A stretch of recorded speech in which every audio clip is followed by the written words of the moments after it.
આજે આપણે ગણિતની અંદર ધોરણ 10 માં ચેપ્ટર નંબર 14 આંકડાશાસ્ત્ર વિશે માહિતી મેળવીએ। સૌથી પહેલા આંકડાકીય માહિતી કોને કહેવાય?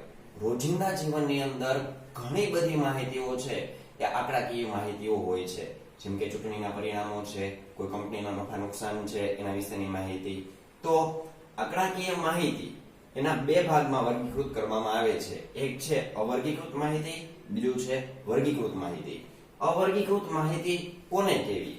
જેમ કે ધોરણ 10 ની અંદર ગણિતના 50 ગુણના પરીક્ષાની અંદરમાંથી વિદ્યાર્થીઓએ મેળવેલા માર્ક્સ, જેમ કે 7, 9, 13, 17, 24, 3, 37, 47 વગેરે માર્ક્સ છે એ અવર્ગીકૃત માહિતી તરીકે ઓળખવામાં આવે છે। જ્યારે વર્ગીકૃત માહિતી એટલે શું? તો કે આવા માર્ક્સની સંખ્યા ખૂબ જ વધારે હોય, એવી આવૃત્તિની સંખ્યા ખૂબ જ મોટી હોય, તો એમાંથી માહિતી મેળવવું કંટાળાસભર હોય છે।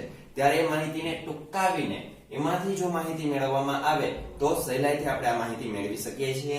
એટલા માટે માહિતી છે એને વર્ગીકૃત માહિતી તરીકે પણ ઓળખી શકાય, જેમ કે 0 થી 10, 10 થી 20, 20 થી 30, 30 થી 40 આવા વર્ગમાં વિભાજિત કરવામાં આવે તો એને વર્ગીકૃત માહિતી તરીકે ઓળખવામાં આવે છે। જ્યારે વર્ગીકૃત માહિતી હોય એના મુખ્ય બે પ્રકાર પાડવામાં આવે છે, સતત વર્ગો અને અસતત વર્ગો। સતત વર્ગો જેમ કે 0 થી 10, 10 થી 20, 20 થી 30, 30 થી 40 આવા વર્ગોને સતત વર્ગો કહેવામાં આવેલા છે। જ્યારે અસતત વર્ગો કોને કહેવામાં આવે? તો કે 1 થી 10, 11 થી 20, 21 થી 30, 31 થી 40 આવા વર્ગોને અસતત વર્ગો કહેવામાં આવે છે। સતત વર્ગ અને અસતત વર્ગ છે એ બંનેનો તફાવત સમજતા પહેલા આપણે બે વસ્તુઓની માહિતી મેળવીએ। સૌથી પહેલા અધસીમા। જે વર્ગની અંદર નાનામાં નાના આવૃત્તિનો સમાવેશ જેની અંદર થતો હોય તો તેને શું કહેવામાં આવશે? અધસીમા તરીકે ઓળખી શકાય। જેમ કે વર્ગ 10 થી 20 છે એમાં નાનામાં નાની વર્ગ આવૃત્તિ છે એ 10 નો સમાવેશ તમે કરી શકો છો, એટલા માટે 10 છે એ આપણા માટે અધસીમા બને છે। જ્યારે ઉર્ધ્વસીમા એટલે શું? કે જે વર્ગની અંદર મોટામાં મોટી આવૃત્તિનો સમાવેશ કરી શકાતો હોય તો તેને ઉર્ધ્વસીમા તરીકે ઓળખવામાં આવે છે। જેમ કે વર્ગ 10 થી 20 છે એમાં મોટામાં મોટી આવૃત્તિ 20 નો સમાવેશ તમે કરી શકો છો, એટલા માટે 20 છે એ ઉર્ધ્વસીમા તરીકે ઓળખી શકાય। જેમ 30 થી 40 ની અંદર 30 છે એ આપણા માટે શું બનશે? અધસીમા બનશે, અને 40 છે એ આપણા માટે ઉર્ધ્વસીમા બને છે। તો જોઈએ આવે કે સતત વર્ગો અને અસતત વર્ગનો તફાવત કોને કહેવાય? સૌથી પહેલા વર્ગ છે 10 થી 20 એના પહેલાનો વર્ગ છે 0 થી 10, તો 10 આપણા માટે શું બનશે? અધસીમા, અને આ બાજુનો 10 છે એ આપણા માટે ઉર્ધ્વસીમા બને છે। તો બસ મુખ્ય તફાવત આ જ જોવાનો છે આપણે કે જે વર્ગની અંદર અધસીમા અને એના પહેલાના વર્ગની ઉર્ધ્વસીમા બંને સરખા હોય તો તેવા વર્ગને સતત વર્ગ તરીકે ઓળખી શકાય। ફરીથી, જે વર્ગની અધસીમા એના પહેલાના વર્ગની ઉર્ધ્વસીમા આ બંને જો સરખા હોય તો અહીંયા શું કહી શકાય? તે સતત વર્ગ તરીકે ઓળખવામાં આવે છે। જ્યારે અસતત વર્ગની અંદર એનાથી વિરુદ્ધમાં છે, જેમ કે એક વર્ગ છે આપણે આગળ 11 થી 20 એને પહેલાનો વર્ગ છે 1 થી 10, તો એની અંદર અધસીમા બિંદુ આપણા માટે અધસીમા શું છે? 11 છે, એની પહેલાનો વર્ગ છે એમાં ઉર્ધ્વસીમા શું છે? 10 છે। તો અહીંયા અધસીમા અને પહેલાના વર્ગની ઉર્ધ્વસીમા બંને કેવા છે? અલગ અલગ છે, તેથી એને અસતત વર્ગ તરીકે ઓળખવામાં આવે છે। તો ખ્યાલ આવી ગયો સતત વર્ગ અને અસતત વર્ગનો। ત્યાર પછીનો ટોપિક જોઈએ તો કે વર્ગ લંબાઈ। વર્ગ લંબાઈ એટલે કે આની વર્ગની અંદર લંબાઈ કેવડી છે? જે સતત વર્ગ છે કે અસતત વર્ગ છે એની લંબાઈ કેવડી છે? તો એના મેળવવા માટેનું એક સૂત્ર છે કે ઉર્ધ્વસીમા માઈનસ અધસીમા। ફરીથી ઉર્ધ્વસીમા માઈનસ અધસીમા। એક્ઝામ્પલ તરીકે એક વર્ગ છે 10 થી 20 એની મારે વર્ગ લંબાઈ મેળવવી હોય તો શું કરવું પડશે? ઉર્ધ્વસીમા માઈનસ અધસીમા। ઉર્ધ્વસીમા શું છે? તો કે 20 છે, અધસીમા શું છે? તો કે 10 છે। 20 અને 10 ની બાદબાકી કરો એટલે વર્ગ લંબાઈ આપને મળશે 10। એવી જ રીતે આપણે કોઈ અન્ય વર્ગ છે એની વર્ગ લંબાઈ મેળવવાનો પ્રયત્ન કરીએ 30 થી 40 એમાં ઉર્ધ્વસીમા શું છે? 40 અને અધસીમા છે 30, તો 40 માઈનસ 30 એટલે એમાં પણ શું મળશે? 10 વર્ગ લંબાઈ મળે છે। ત્યાર પછીનો એક ટોપિક છે મધ્ય કિંમત। મધ્ય કિંમત એટલે શું? તો કે આપણી પાસે કોઈ વર્ગ હોય એની વચ્ચેની જે કિંમત હોય એને મધ્ય કિંમત તરીકે ઓળખવામાં આવે છે, જેનો ઉપયોગ આપણે મધ્યકની અંદર કરવાના છીએ। તો એના માટેનું એક સૂત્ર છે અધસીમા પ્લસ ઉર્ધ્વસીમા છેદમાં 2 જેમ કે વર્ગ છે 10 થી 20 એની વચ્ચેની જે કિંમત છે એને આપણે મધ્ય કિંમત તરીકે ઓળખવામાં આવશું તો કે 10 અને 20 ની વચ્ચે શું આવશે તો કે 15 આવશે આપણે ખ્યાલ ન આવતો હોય તો એ સૂત્રનો ઉપયોગ કરી અને કિંમતો મૂકી અને એમાંથી આપણે મેળવી શકીએ છીએ જેમ કે મધ્ય કિંમત છે એને મેળવવા માટેનું સૂત્ર છે અધસીમા પ્લસ ઉર્ધ્વસીમા છેદમાં 2 વર્ગ છે 10 થી 20 એની અંદર અધસીમા શું છે 10 પ્લસ ઉર્ધ્વસીમા શું છે 20 આ બંનેનો સરવાળો એને ભાગ્યા 2 10 અને 20 એ બંનેનો સરવાળો કરતા 30 મળે છે એને ભાગ્યા 2 કરીએ એટલે આપણે 15 મળે છે તો એ આપણા માટે શું મળશે મધ્ય કિંમત તરીકે ઓળખવામાં આવશે તો કે આ રીતે આપણે મધ્ય કિંમત છે મેળવીશું હવે ત્યાર પછી આપણે મધ્યવર્તી સ્થિતિમાન છે એના જુદા જુદા માપ અને એના વિશેની માહિતી મેળવીશું અગાઉના વિડીયોમાં આપણે જોયું કે હવે આગળનું મધ્યવર્તી સ્થિતિમાન વિશે માહિતી મધ્યવર્તી સ્થિતિમાનની અંદર 3 માપ જોવા મળે છે મધ્યક કે જેને x બાર વડે દર્શાવવામાં આવે છે મધ્યસ્થ કે જેને m વડે દર્શાવવામાં આવે છે બહુલક કે જેને z વડે દર્શાવવામાં આવે છે આ ચેપ્ટરની અંદર આ ત્રણેય રીતથી આપણે દાખલા ગણવાના છે મધ્યકની અંદર મુખ્યત્વે 3 રીત છે એનો ઉપયોગ કરવામાં આવશે એક છે સીધી રીત કે જેને પ્રત્યક્ષ રીત તરીકે ઓળખવામાં આવે છે ધારેલ મધ્યકની રીત અને વિચલનની રીત વિદ્યાર્થી મિત્રો આ ત્રણેય રીતનો કેવી રીતના અને ક્યાં અને કેવી રીતના ઉપયોગ કરવાનો છે એ સ્વાધ્યાય 14.1 ની અંદર આપણે જોવાનું છે પરંતુ આ ત્રણેય રીતથી જો દાખલો ગણવામાં આવે તો જવાબ એક સરખો જ મળે છે એમાં કોઈ ફેરફાર થતો નથી પરંતુ ત્રણેય રીતની થોડી થોડી ખાસિયતો છે એના વિશે આપણે એક્ઝામ્પલની સાથે સાથે એના વિશેની માહિતી મેળવીશું તો સૌથી પહેલા સીધી રીત એટલે કે પ્રત્યક્ષ રીત કોને કહેવામાં આવે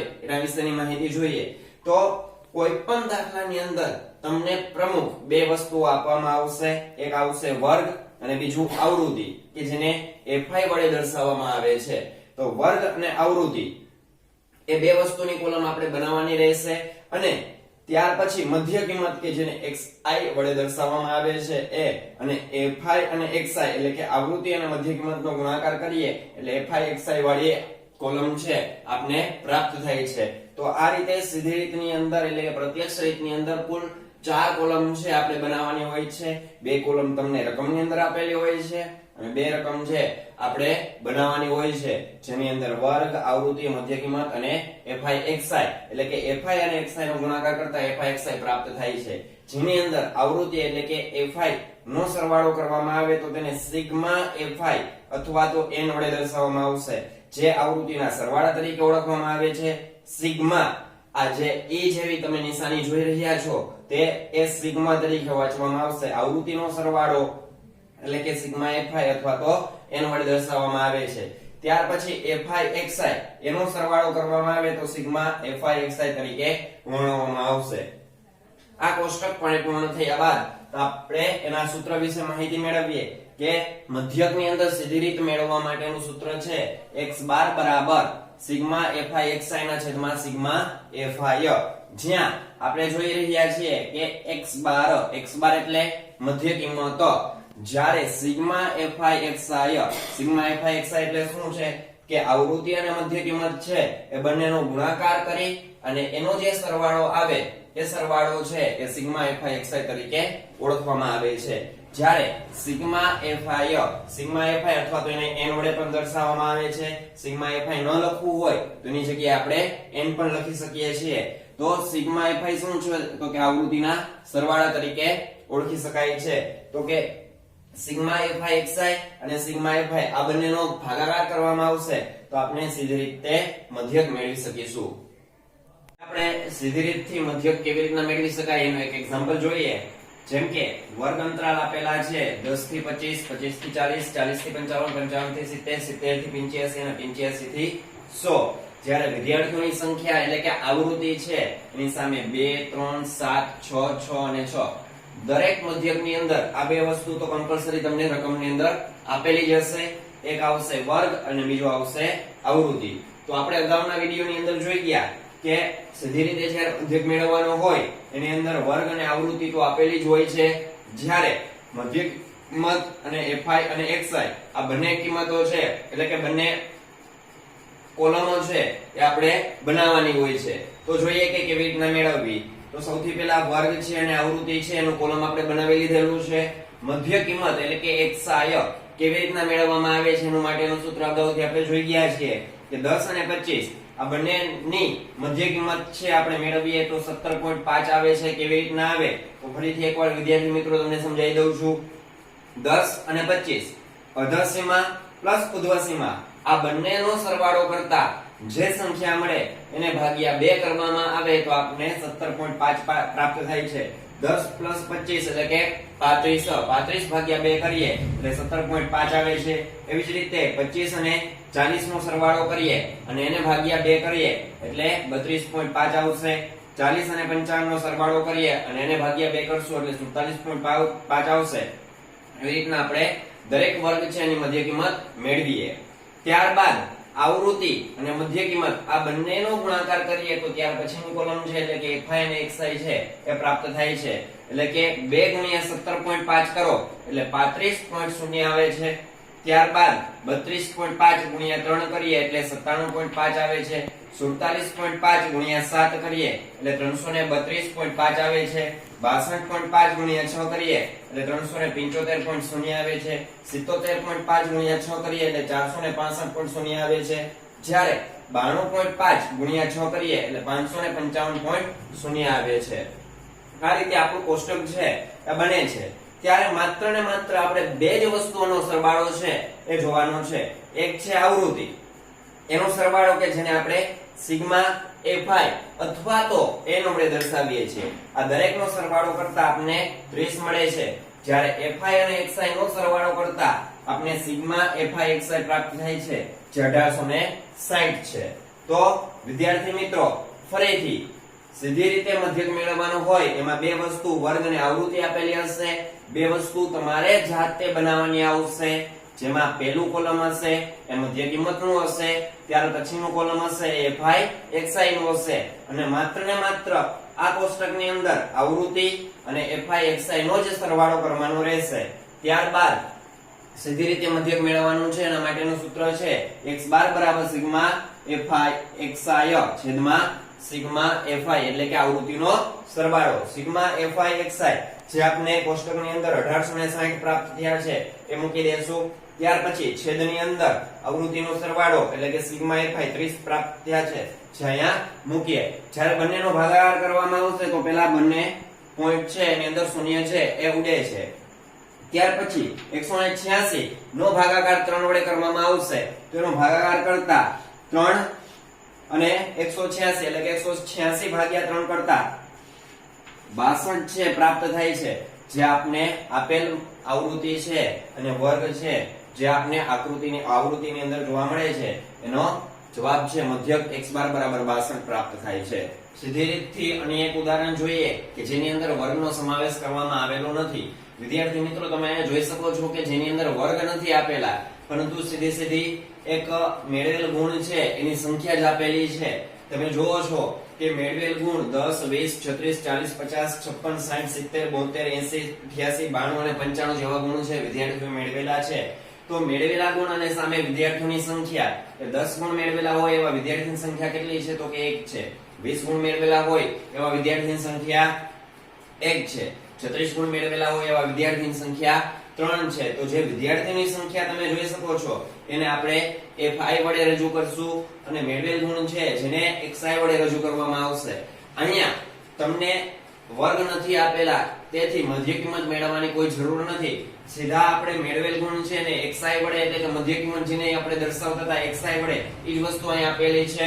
જ્યારે વિદ્યાર્થીઓની સંખ્યા એટલે કે આવૃત્તિ જેને FI વડે દર્શાવવામાં આવે છે તો FI અને XI નો ગુણાકાર કરતા સીધો આપણે એ કોલમ પ્રાપ્ત થાય છે જેને આપણે FI XI વડે રજૂ કરીએ છીએ. તો સૌથી પહેલા 10 અને 1 નો ગુણાકાર કરતા 10 પ્રાપ્ત થાય છે.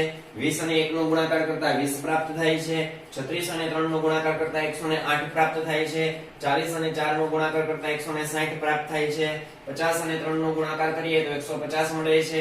56 અને 2 નો ગુણાકાર કરતા 152 12 મળે છે, 60 અને 4 નો ગુણાકાર કરતા 240 મળે છે, 70 અને 4 નો ગુણાકાર કરતા 280 પ્રાપ્ત થયા, 72 અને 1 નો ગુણાકાર કરતા 72 પ્રાપ્ત થયા છે, 80 અને 1 ગુણાકાર કરતા 80 પ્રાપ્ત થઈ છે, 88 ગુણ્યા 2 એટલે 176 પ્રાપ્ત થઈ છે, 92 અને 3 ગુણાકાર કરતા 276 પ્રાપ્ત થયા, 95 ગુણ્યા 1 કરીએ એટલે 95 પ્રાપ્ત થાય છે.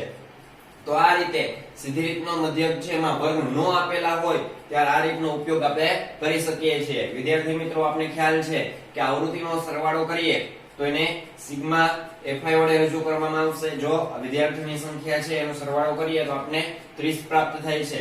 જ્યારે fi અને xi નો ગુણાકાર કરીએ અને એનો સરવાળો જ્યારે કરવામાં આવે છે જે સિગ્મા fi xi વડે રજૂ કરવામાં આવશે તો આ બધા જ વિદ્યાર્થીઓ છે એના ગુણ અને વિદ્યાર્થીઓની સંખ્યા એનો ગુણાકાર કરી અને સિગ્મા fi xi પ્રાપ્ત થાય છે 1779. તો સીધી રીતે જ્યારે મધ્યક મેળવવાનું છે એનું સૂત્ર આપને ખ્યાલ છે કે x bar બરાબર સિગ્મા fi xi ના છેદમાં સિગ્મા fi. તો સિગ્મા fi xi આપને પ્રાપ્ત થયેલા હતા 1779 અને સિગ્મા fi એટલે કે આવૃત્તિનો કુલ સરવાળો કે જ્યારે આપણે n વડે પણ રજૂ કરી શકીએ છીએ જે 30 છે. આ બંનેનો ભાગાકાર કરતા આપને મધ્યક છે એ 59.3 પ્રાપ્ત થાય છે. તો આ રીતે મધ્યક મેળવવા માટેની સીધી રીત છે એ વર્ગ આપેલા હોય ત્યારે અને વર્ગ ન આપેલા હોય ત્યારે એ બંને રીતે આપણે જોઈ શકીએ છીએ.